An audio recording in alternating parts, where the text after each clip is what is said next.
বাংলাদেশের মুক্তিযুদ্ধে পাকিস্তানি বাহিনীর চালানো হত্যাযজ্ঞকে আনুষ্ঠানিকভাবে গণহত্যা হিসেবে স্বীকৃতি দেওয়ার আহ্বান জানিয়ে যুক্তরাষ্ট্র কংগ্রেসে একটি প্রস্তাব উত্থাপন করা হয়েছে। মার্কিন কংগ্রেসের প্রতিনিধি পরিষদে গেল শুক্রবার প্রস্তাবটি উত্থাপন করেন Democratic congressman Greg ল্যান্ডসম্যান।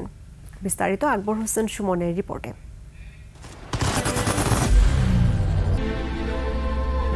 I am Ox.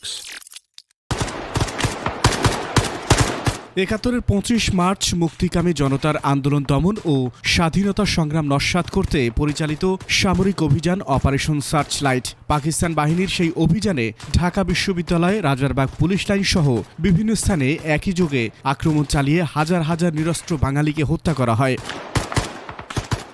সম্প্রতি মার্কিন কংগ্রেসের প্রতিনিধি পরিষদে ওই হত্যাযজ্ঞকে গণহত্যা হিসেবে স্বীকৃতির প্রস্তাব উঠেছে।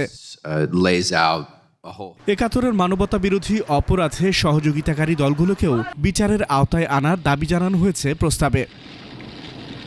প্রস্তাবক গ্রেগ ল্যান্ডসম্যানের ভাষ্যমতে পাকিস্তানি বাহিনীর ওই অভিযান জাতিসংঘের সংজ্ঞা অনুযায়ী গণহত্যার মধ্যে পড়ে।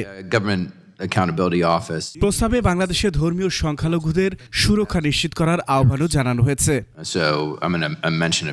আকবর হোসেন সুমন, ২১ টেলিভিশন, ঢাকা।